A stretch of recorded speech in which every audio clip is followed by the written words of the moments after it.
just in case it would tip or anything gnarly happening. I do got an extra outfit, hoodie included, in a dry bag in there. March 13th, I think, high in the upper 60s. Had to do it. A unique opportunity of that is going to be going to look at those cool, shady, bluffy ice areas quick.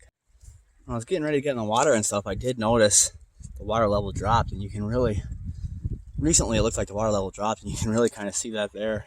It's really cool.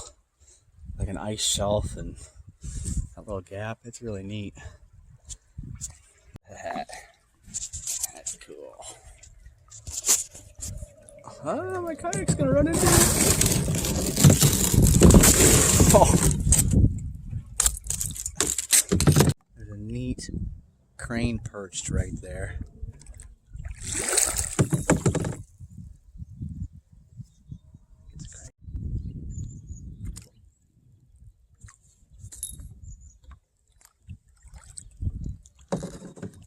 There he goes.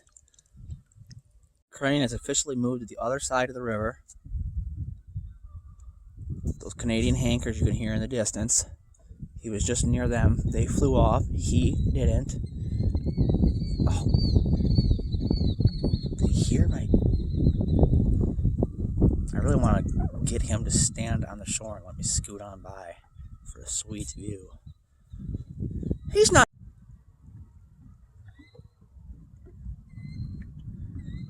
Back to the other side of the river.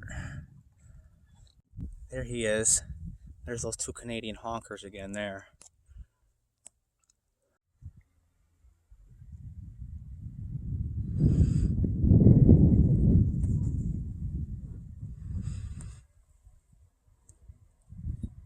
Pulled in for my first little rock hunt here.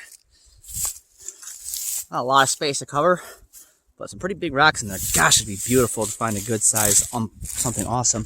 Just spotted an agate from a mile away. Oh, is it an agate or not? I'm pretty... So this particular short stretch, I'm taking note of which sandbars I scan and which ones I don't along the way. And so I'm gonna do 2, skip 2 in this little area of 4 spots. And a lot of this stretch of river is just like this. That's why it's beautiful, little small one with cool like black lining work stuff. You just find them that fast because people don't get here as much on the water. You can read London, England on this one. I did not expect to see that. Like usually it's information about how much is in the bottle, like or whatever.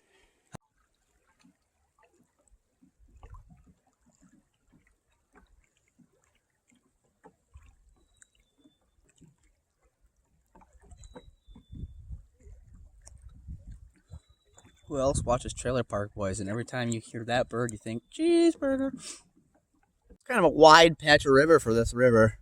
Kind of a big old pond area. Kind of neat.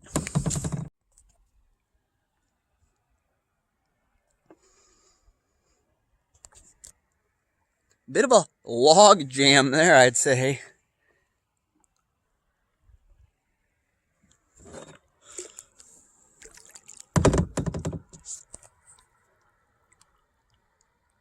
That sucker was a pretty big tree back in the day. Big old honker there.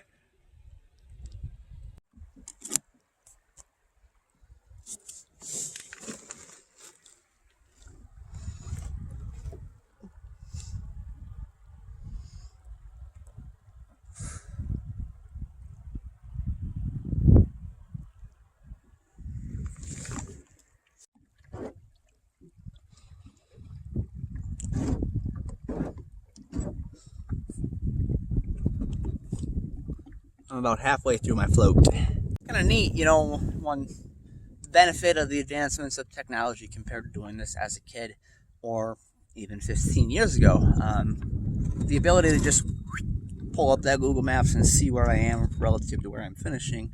And often it usually kind of is able to get like your pinpointed location with shitty service, better than like trying to do something else like internet wise. So it's pretty cool, pretty rad. And especially for trips like this where it's warm enough to be shirtless in March right now, and it'll be like 20 degrees colder in 2 hours. Definitely a helpful.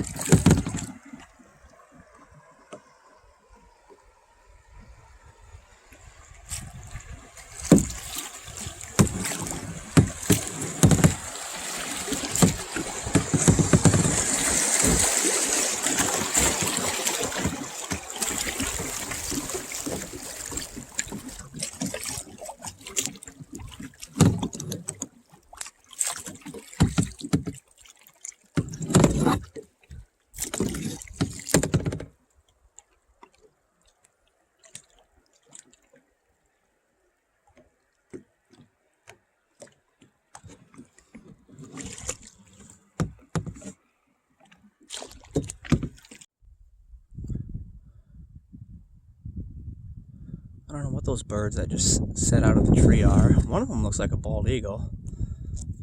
But there's 2 lovebirds there again. Maybe the same 2 geese.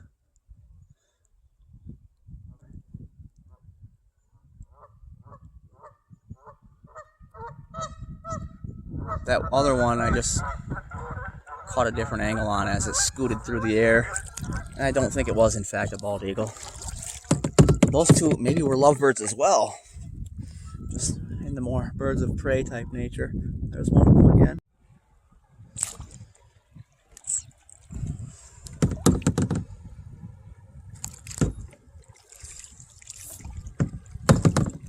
Follow that V. Story of my life. You know when geese fly in a V, why is it that there's usually one side longer than the other? It's more geese on that side. While shirtless, another patch of ice visible. Neato gang. That water level recently droppage visibly evident there again.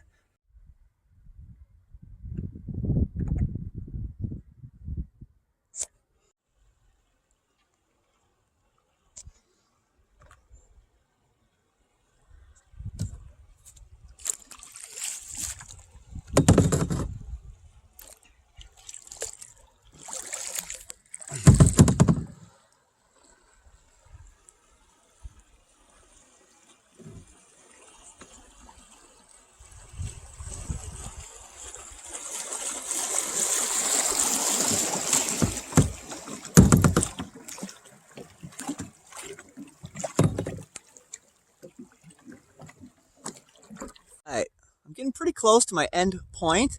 So what I'm going to do here is search this rock area. Once I reach the other end of the sandbar here, you can see a lot of tree, whatever those things are called, coverage in the middle.